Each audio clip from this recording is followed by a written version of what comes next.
They laughed the first day she arrived, standing in the cold with everything she owned packed into a borrowed truck, staring at a dark opening carved into the side of a rocky hill. The laughter followed her as she unloaded boxes, as she swept dirt from the stone floor, as she chose a cave instead of a house with white walls and warm lights.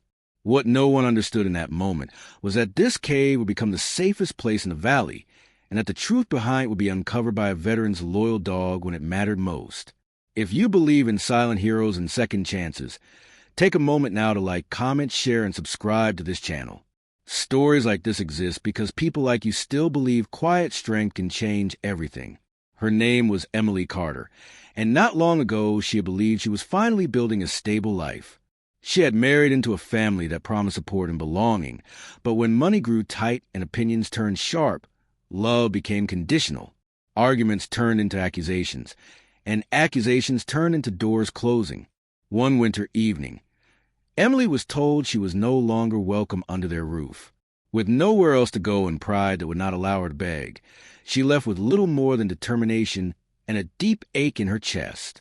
What she still had was a small inheritance her parents had left behind, just enough to buy a forgotten plot of land no one wanted, a place rumored to be useless because it held nothing but rock and an old cave.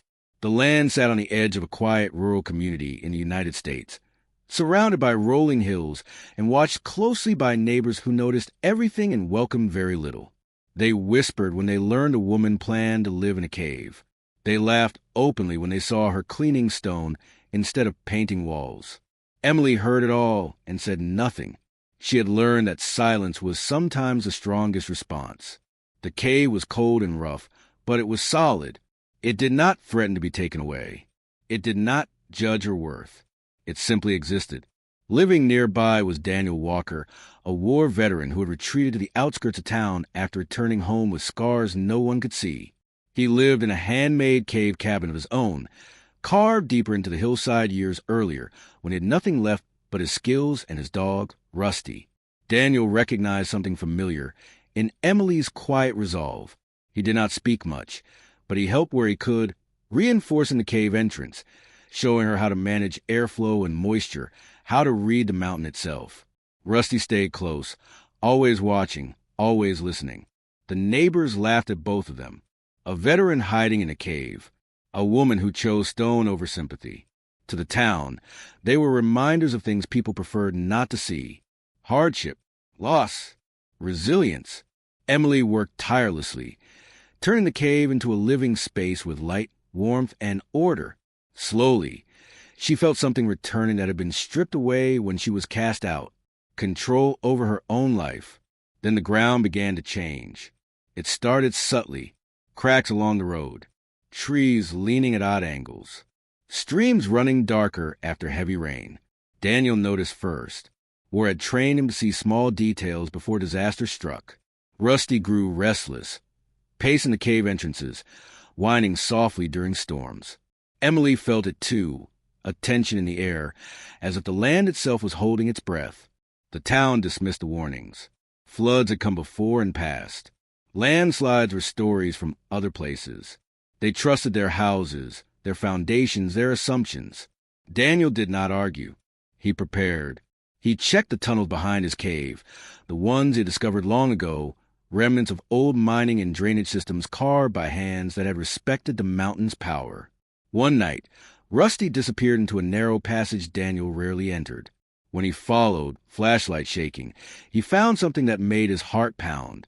Deep within the rock was a network of reinforced chambers and channels designed to redirect water and pressure. This was no accident.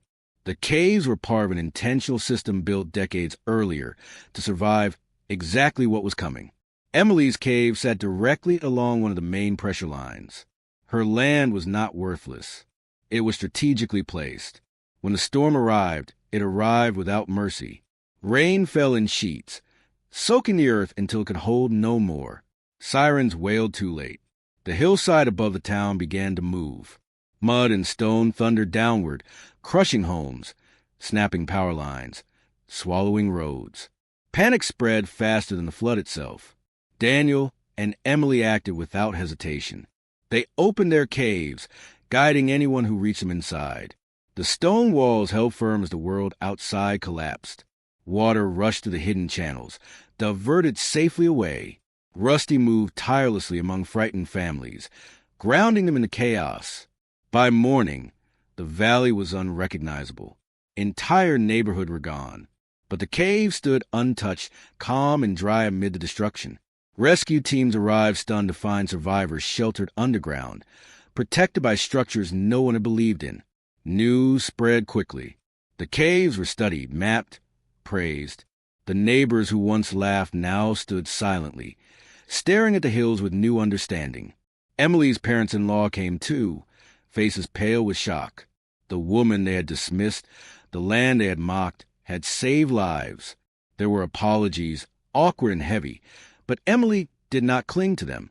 She had learned that validation gained after disaster was not the same as respect earned through endurance. If this story touched your heart, please take a moment to engage with the video and support the channel. Your interaction helps more stories like this reach the people who need them most. Before we reach the end, we have a special request. Please comment below and share what part of this journey resonated with you the most. Your voice matters here. In the weeks that followed, the town rebuilt differently. Engineers worked with Daniel to strengthen the underground systems. Emily's cave became a model for resilient housing. She was no longer the woman who had been kicked out. She was a builder, a survivor, a protector. Daniel found purpose again, not in medals or recognition, but in knowing his instincts had saved lives. Rusty remained the quiet guardian, lying at the cave entrance, watching over a community that had finally learned the value of what it once mocked. Sometimes the safest place is not the one that looks impressive from the outside, but the one built quietly, patiently, by people who refuse to give up. And sometimes the greatest strength is found not in walls above ground, but in the courage to carve a home from stone when the world turns its back.